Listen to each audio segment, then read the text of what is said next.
se arranca el proceso de la producción y con un botón se apaga el proceso de la producción social. O con una falla mecánica que tenga algún problema se apaga automáticamente. Ya eso lo tenía Inglaterra para mediados del siglo XIX. Y eso produjo precisamente, y por eso les hablo de esto, produjo un gran despido de obreros especializados, de pequeños propietarios privados, desplazados por el gran capital. Entonces, esto corresponde a una fase de desarrollo como son todas las categorías que Marx utiliza en toda la obra del capital. Nosotros nos estamos refiriendo en este momento al paso de la mercancía, que es una noción histórica, al capital, o sea, la transformación del dinero en capital, tomando de Adam Smith. Marx tomó allí la definición del capital como un puesto de mando sobre el trabajo, y Marx, como dicen ahora los posmodernos, lo deconstruyó, ¿verdad? O lo resemantizó, pero un puesto de mando sobre el trabajo, ¿verdad? Sobre la base de un tiempo de trabajo necesario para producir, resemantizar, deconstruir. Eso es una sustitución de lo que es el análisis, pero un poco más allá del análisis.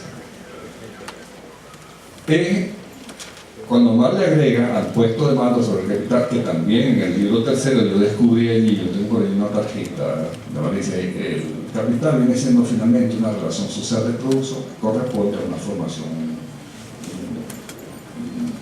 determinada y por lo tanto transitoria. O sea, el problema de la transición, el problema del tránsito está manejado en el libro tercero. Entonces, Marx viene a sostener a estas alturas que no solamente el capital es una relación social de producción determinada, sino que lo define como una estación de tránsito. Entonces ellos sostienen que nosotros tenemos que manejar categorías diferentes a las categorías que viene manejando la economía política burguesa. Esta es otra parte que yo voy a dejar para la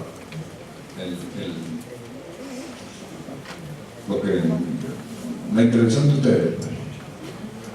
¿Cómo van a explicarla a la luz de, yo voy a dar todo lo que trajera el plan de la patria?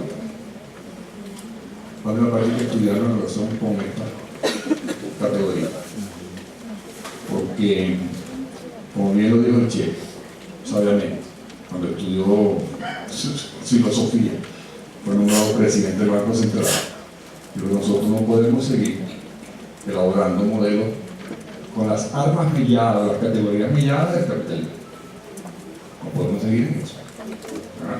Entonces ya eso está señalado por Marx y por las adiciones que viene haciendo Engels, que nosotros tenemos que cambiar la verdadera ciencia socialista, tiene que estar montada sobre la elaboración de categorías que no repitan eso, ¿verdad? Del Producto Interno Bruto, de las devaluaciones, del salario, ¿verdad? Vamos a seguir a ver si llegamos al salario. Entonces, el proceso de la gran maquinaria, de la gran industria, está montado en la sección tercera, que es pluralidad absoluta, la sección cuarta, que es pluralidad relativa, y la sección 5, que es una dialéctica.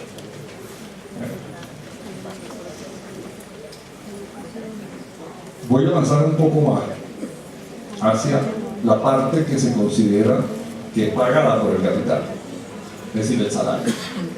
El salario también es una categoría millada del capital que podemos nosotros utilizar como un agravante. El salario es la sección sexta del libro primero del capital. Y allí Marx revela, demuestra que esa parte pagada, supuestamente pagada, retribuida, de esa masa de pluralidad que es enajenada, tomada y vuelta a ser capital, ¿no? Es nada más y nada menos que una relación de explotación.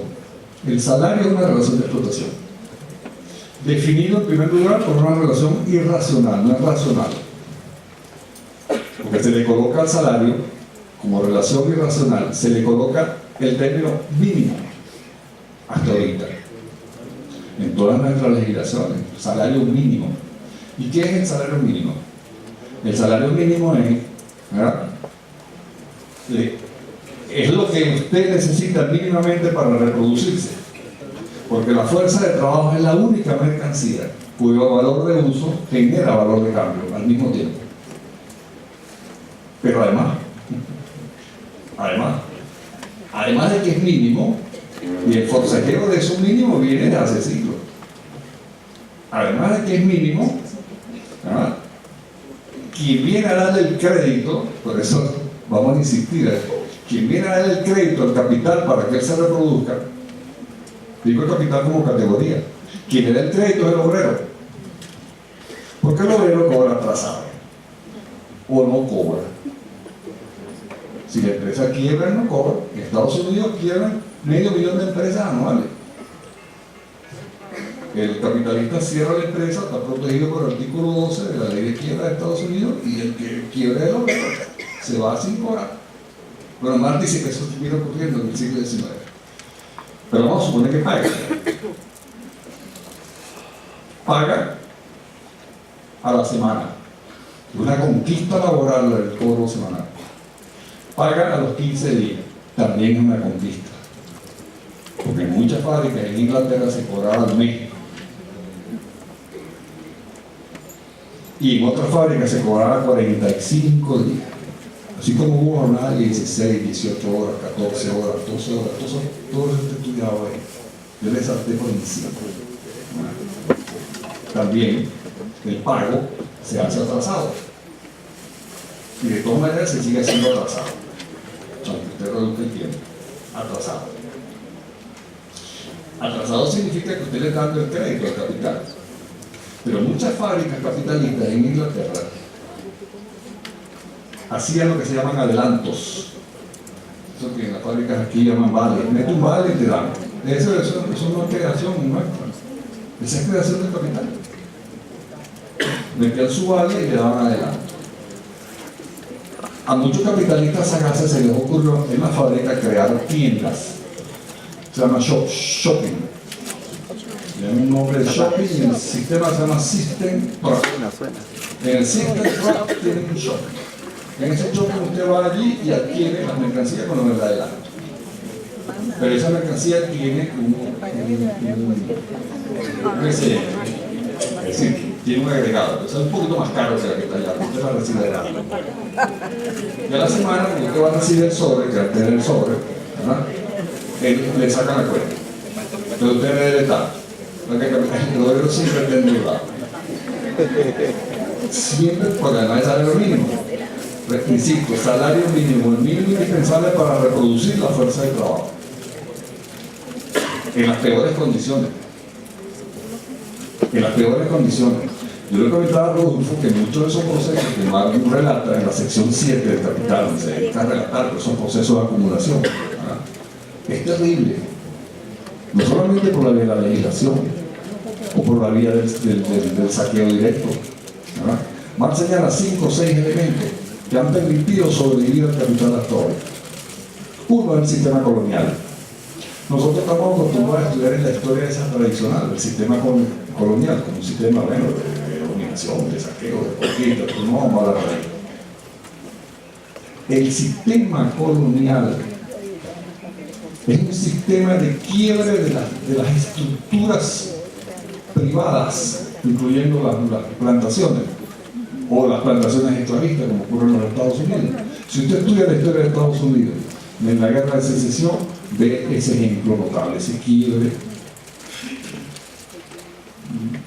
consolidado, cristalizado. Es el quiebre de las formas de apropiación privada y de explotación privada para separar definitivamente al productor de los medios de producción. ellos lo llaman liberal. Y precisamente por eso el modelo es liberal.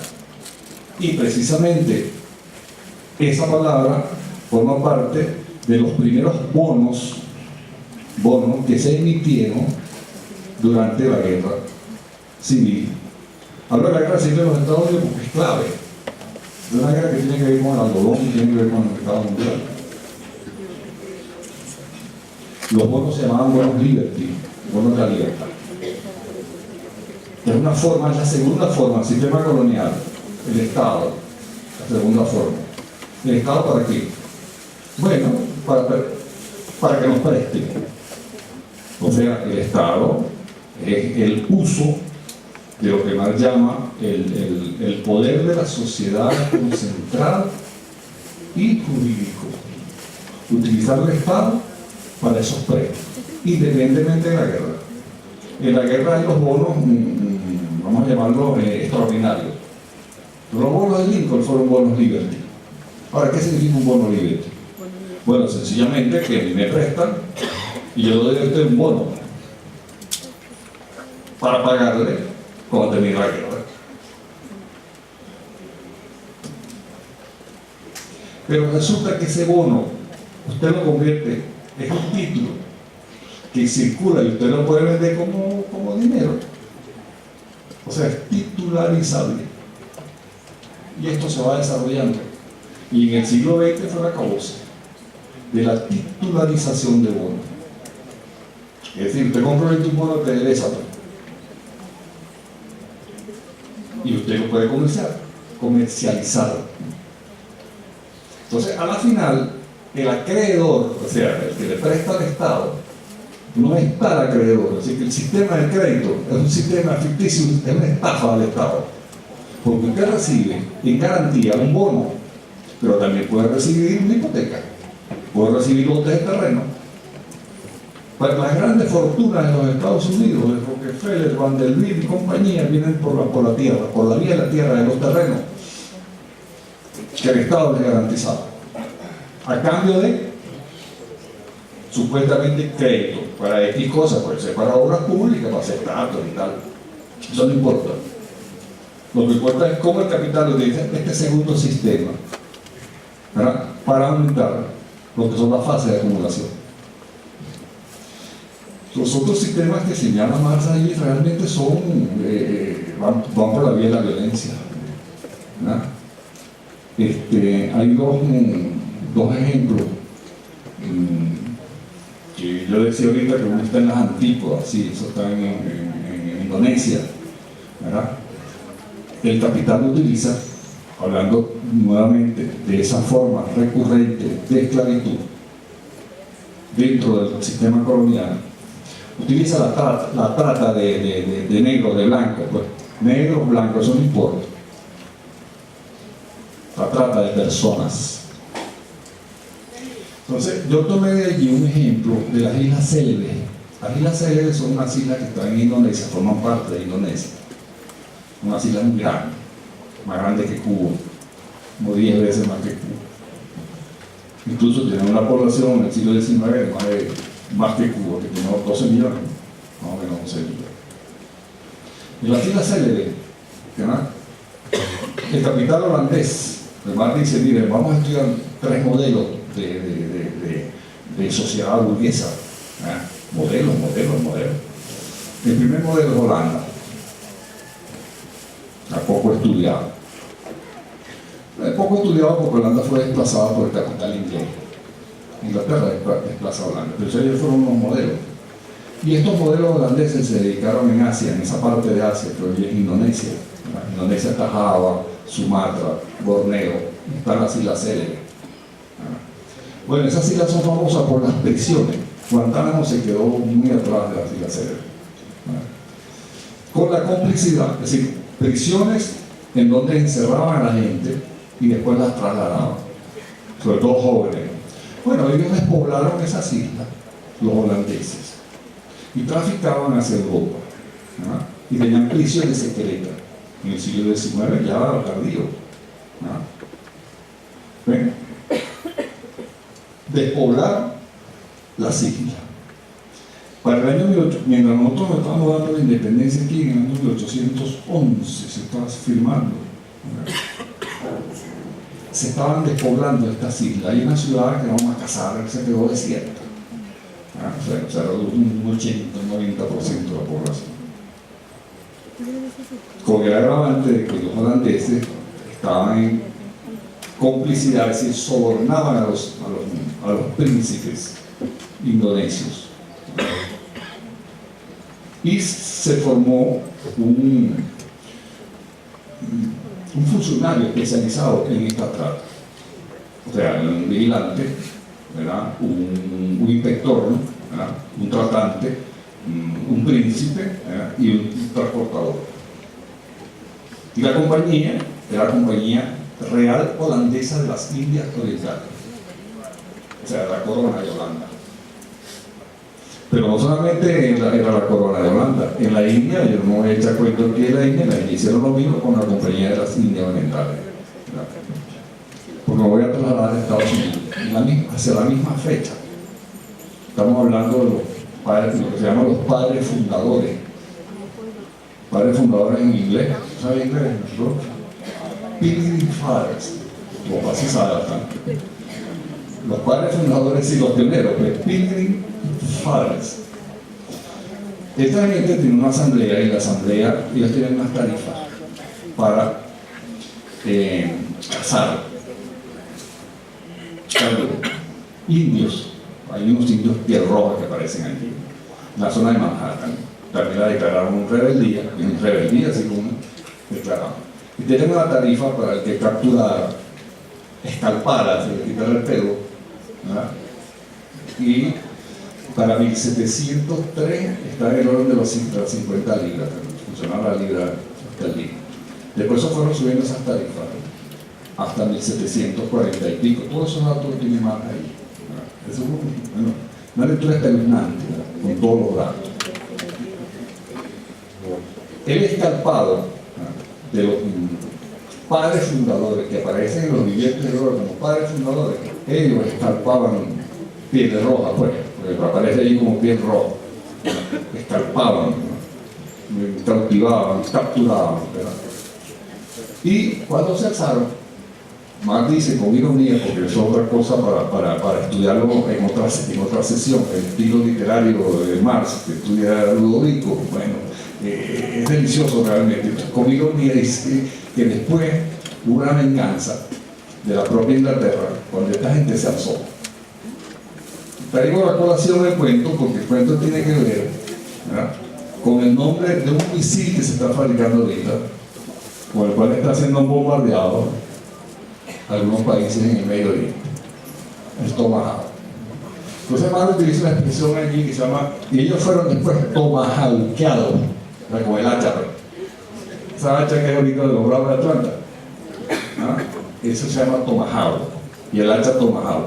Entonces Marx dice ahí con ironía, después de esto los descendientes de los Pilgrim Fathers fueron tomahawkeados, ¿ah?, por la propia corona. Pero Marx agrega allí, esta ficha yo la traigo acá, no se la leo ahora para refrescar, que el Parlamento británico consideraba, que el tomahawkear, el escalpar, ¿verdad?, o el cautivar era un don, ¿verdad?, de la naturaleza y del cielo, de Dios, sin el uso de la religión para estos fines. Eso consta en actas que este señor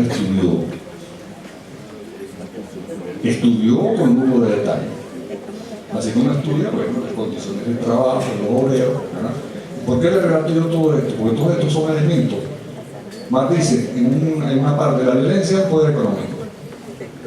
O sea que nosotros sigamos un eje que llama violencia, nosotros no podemos olvidar la totalidad, la contextualidad, la noción global.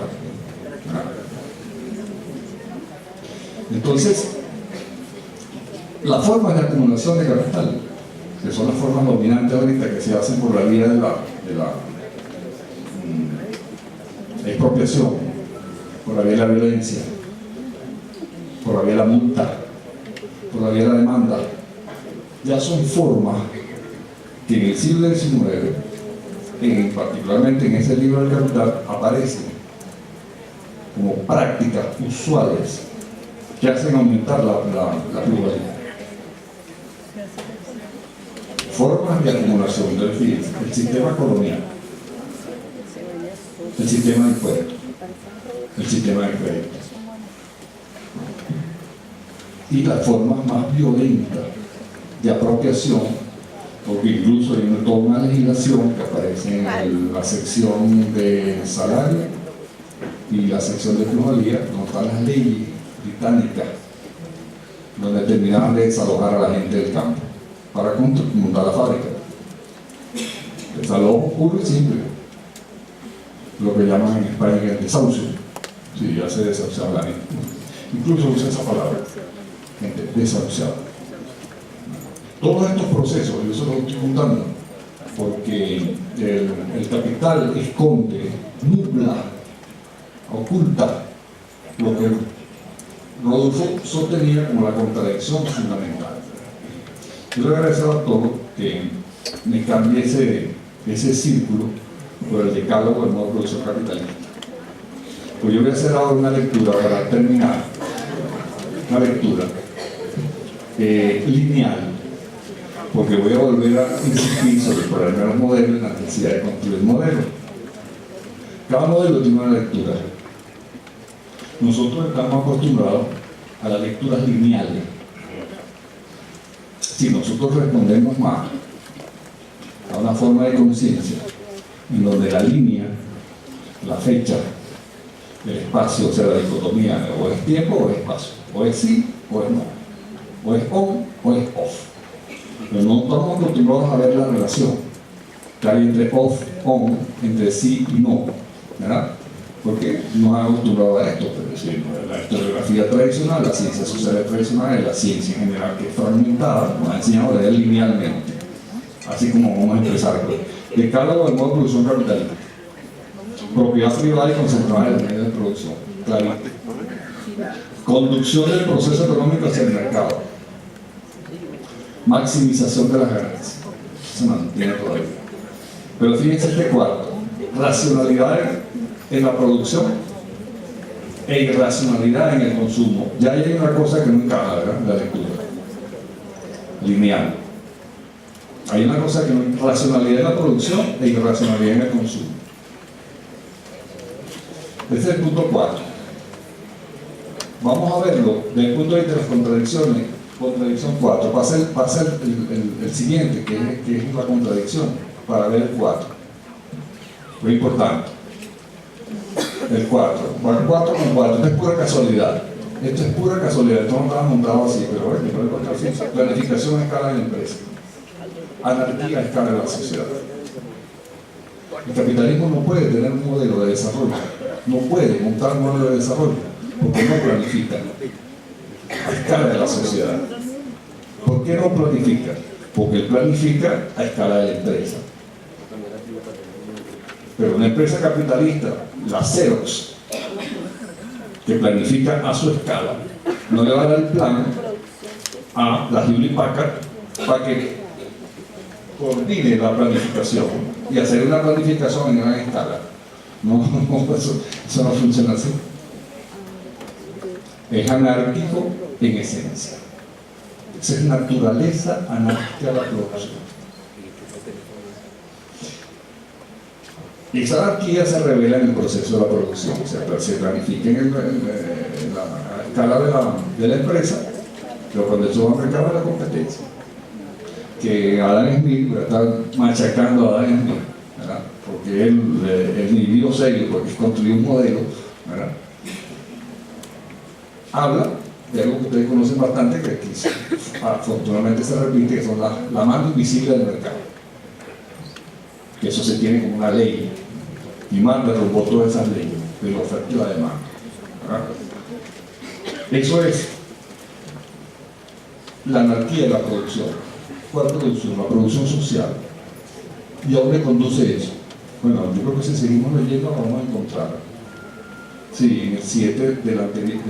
Sí, en el 7 está la contradicción. Vamos a ver por acá. destrucción, polarización. Sí, la 7, superproducción. Es decir, que esa competencia en el mercado libre, como tú hablaste hace rato, libre, ¿verdad?, llega a una superproducción. ¿Por qué una superproducción? Porque una vez que se instala el automatismo con la gran fábrica, usted tiene otro elemento de la producción capitalista que está haciendo lo mismo y lanzando al mercado para que la gente consuma. Es decir, valores de cambio, fuera de los valores de uso, e inundan los mercados. Y esta es la razón fundamental de por lo menos dos guerras mundiales que ha habido en el siglo XX. Tanto la Primera Guerra Mundial como la Segunda Guerra Mundial son guerras de sobreproducción del mercado. Es decir, que llega un momento en que la sociedad no puede consumir lo que produce. ¿Qué pasa con ese sobrante?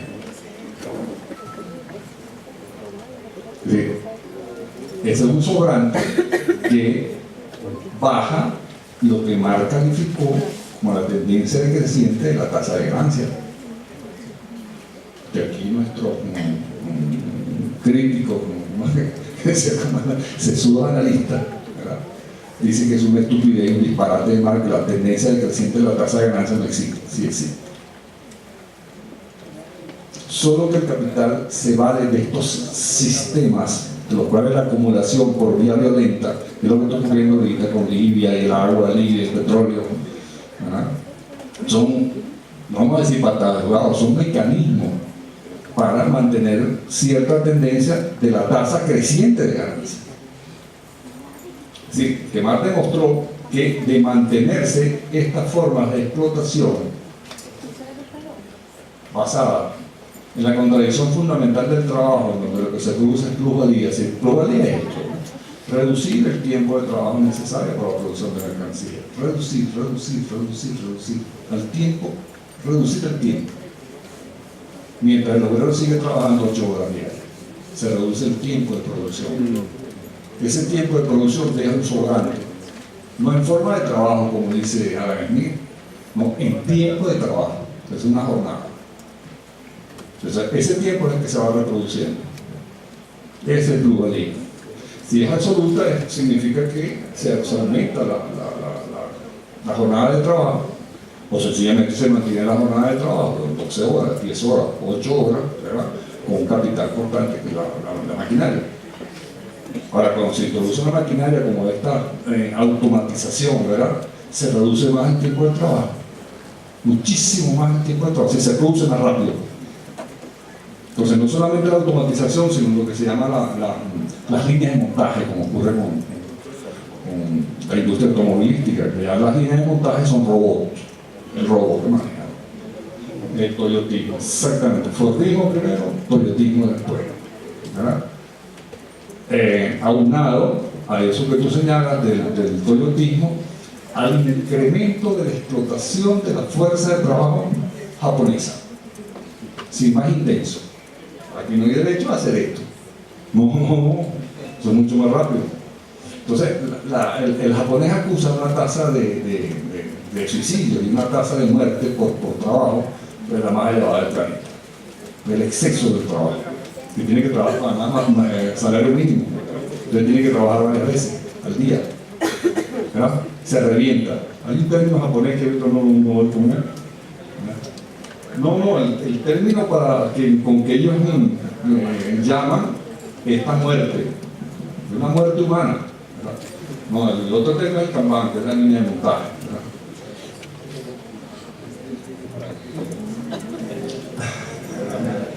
No, dice que por eso existe Hello Kitty.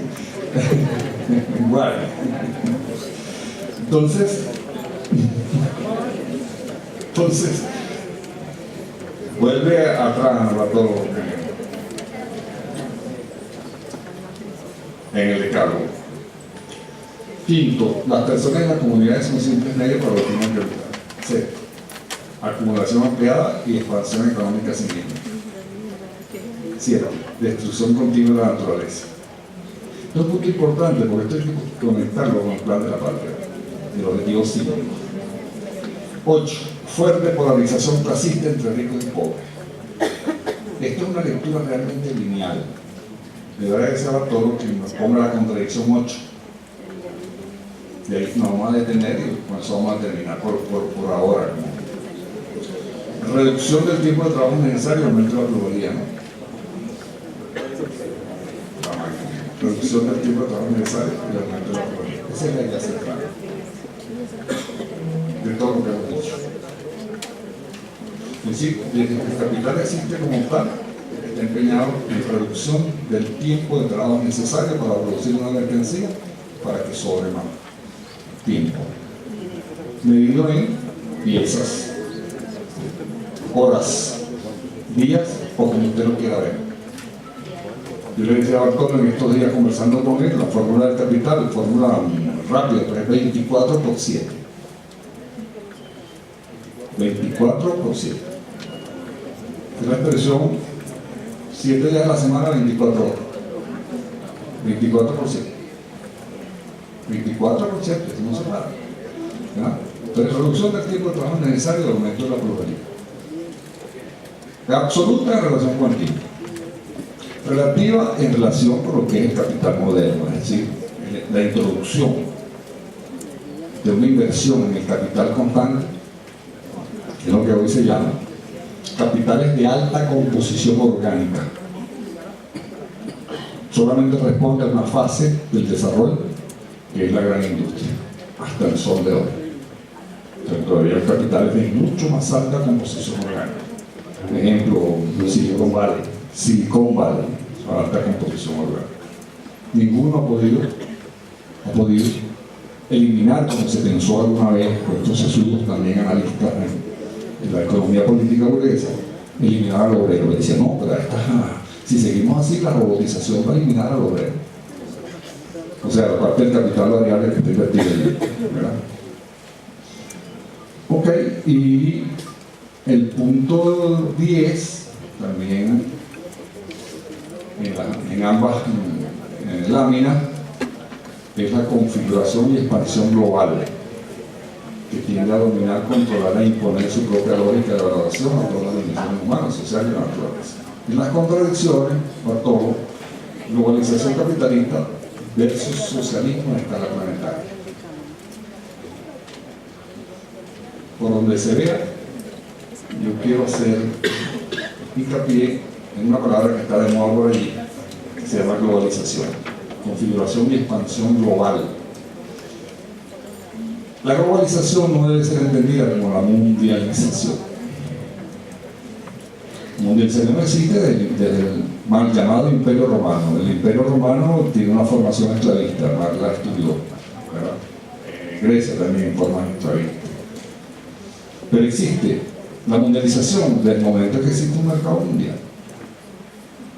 El capitalismo sí tiene una expresión mundial, pero el capitalismo globaliza. Globaliza significa, en primer lugar, que eso tiene una carga ideológica tremenda, porque el globalismo implica unas formas de conciencia que son las más difíciles de desterrar, de despejar, de cambiar. La globalización va hacia un cambio en la forma de conciencia. Formas de conciencia que van desde que el capital es libre, de esa libertad, hasta lo que denuncian los constructores del socialismo científico, de que el capital, de acuerdo con la teoría burguesa, es una forma permanente, natural, social. Aunque yo estoy de acuerdo con que el capital ha socializado la producción, y ahí su gran contradicción, no puede evitar la lucha de clase, ¿verdad? Pero cuando se establece esa globalización hasta el sol de hoy, yo se lo voy a comparar con ejemplos a los cuales estamos acostumbrados aquí nosotros en nuestra vida cotidiana, ¿verdad? Lo que a alguien se le ocurrió llamarlo la McDonaldización de la vida. Pero la McDonaldización de la vida no es porque uno coma en McDonald's, no, es porque está homogeneizando. con el mismo olor de la hamburguesa de Pekín que la hamburguesa que Rodolfo se come ahí en Santa Mónica, ¿no? Homogeneización, ¿no? O las modernas cadenas de tiendas que a nosotros nos atropellaron acá en Venezuela por los centros comerciales. Son formas de destrucción, eso sí es destrucción masiva, porque es más IVA también, ¿no? Más IVA, cierto chiste que lo echaremos después. Destrucción masiva, ¿no? Homogeneización, pero esa homogeneización está aquí en estos 3 teléfonos que tiene Rodolfo y tableta.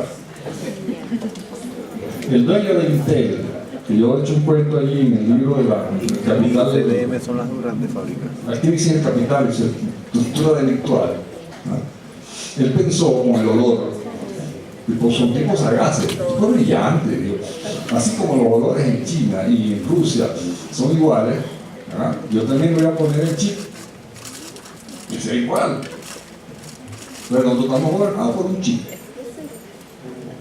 Y entonces no solamente la globalización implica una ideologización y una forma de conciencia cristalizada, sino que profundizan, y esto sí lo tenemos que atacar directamente, profundiza la dependencia tecnológica. Y en eso nos tienen, bueno, no vayamos muy lejos, en la cumbre, ¿verdad? Una de las formas de disidencia, es decir, lo que no logró consenso, es precisamente la transferencia tecnológica. Que la gente ve ahorita como natural que lleguen los chinos, pero no, que tiene la transferencia tecnológica, ¿ah? Los propios rusos, transferencia tecnológica, pero aquí jamás se ha dado eso. Es más, el artículo 5 de la nacionalización, Chucuta, porque Chucuta por eso, que entró en vigencia en el año 76, pero que se estudió en el año 74 y 75, artículo 5 de la ley de nacionalización. Es la consagración jurídica de la dependencia tecnológica, con una palabra jurídica que hay ahí, una palabra no, una categoría jurídica. Los contratos de servicio. Eso te parece algo ingenuo, contratos de servicio. Entonces aquí el Estado indemnizó, le pagó todo lo que dejaron aquí, las 7 hermanas petroleras, indemnizó, y llegó el presidente alterando la ley. Eso lo hizo un grupo de trabajo de las universidades, en fin, todos los sectores, y le puso contrato de servicio. Después siguieron inventando y se metieron, ¿verdad?, hasta lograr penetrar todo lo que es el aparato. Hasta ahorita el cerebro tecnológico en manos de Intesa, ahí lo tiene PDVSA. Hasta ahorita. Es decir, nosotros teníamos un grupo de trabajo que estaban haciendo un chip distinto, y parece ser que el grupo lo dejaron a lado. Sigue con un chip, parece que es alemán. Pero esta cosa lo digo porque el Marx y Engels, ¿verdad?, nos alertan a la medida que uno lo estudia más. Yo vine aquí, ¿verdad?, atraído por varias cosas, pues. Y ahora, cuando me entero por lo que Rodolfo ha explicado de quiénes son ustedes, ¿verdad?, nosotros tenemos una obligación, ¿verdad? Nuestra obligación es aprender para aplicar. Nuestra obligación es aprender para cambiar las armas milladas del capital que todavía imperan en Venezuela. Y eso no lo estoy diciendo yo. Eso lo dijo Hugo Rafael Chávez Frías cuando dijo esto. No nos llamemos engaño. La formación económico-social que impera en Venezuela es la formación económico-social capitalista. Es un planteamiento marxista. E incluso Chávez llegó a este planteamiento, yo no diría de manera tardía, pero es que es muy difícil lo que yo planteo sobre la construcción de modelos, necesidad de construir modelos. Bueno, no es que no sea fácil, no es que no sea fácil, es que para eso hay que dedicarle toda una vida y romper lo que es la fragmentación del conocimiento que se da en la esfera burocrática. se da en la esfera burocrática, es decir, que no podemos coordinar. Entonces aquí se impone una planificación estratégica que vaya mucho más allá de las individualidades y que planifique en escala de las necesidades de la sociedad. Y al usted planificar en función de la escala de la sociedad, ¿verdad?, puede romper las cadenas de intermediación. Porque estoy seguro que en una comunidad donde la gente esté instalada cultivando, la producción no orientada al cambio, orientada al consumo. Pero nosotros necesitamos apoderarnos. Lo que ahora, esa palabrita menos hay que empoderar. No, apoderarnos. Sustraer ese poder al Estado. No voy a leer las otras notas que trae sobre el Estado. ¿Verdad? ¿Para qué? Para construir, pasarle por encima, paseándolo al Estado, que apabulla. Es decir, el Estado apabulla. ¿Por qué apabulla? Porque usted, para poder cultivar, necesita sacar permiso, 40 pasos, ¿verdad? Los recursos no llegan, y si llegan y se quedan ahí, después los otros tardan en llegar. ¿Y por qué tardan en llegar? ¿Verdad? Entonces yo tengo aquí también unos recortes, hay que cultivos de papas, y todos los paperos necesitan la uria que la fabricamos nosotros. Pero si no necesito 40 sacos, le traen 25. Entonces, ¿cómo nosotros vamos a superar, ¿verdad?, esa fase, ¿verdad?, si nosotros no trabajamos en función de agropatria? Que son cosas fundamentales, esenciales, para romper esas cadenas, para romper esta división social del trabajo que nos impone, la globalización, y romper todas esas dependencias tecnológicas. Por supuesto, sin una planificación. Estoy hablando aquí como un conversatorio, pero hay una planificación a pequeña escala, hay una planificación a gran escala, hay una planificación a corto plazo, una planificación a mediano plazo, y sobre todo una concientización a muy largo plazo que hay que ir haciendo. Entonces, bueno, yo voy a dar esto aquí porque la otra parte que viene le va a tocar a ustedes, ¿verdad?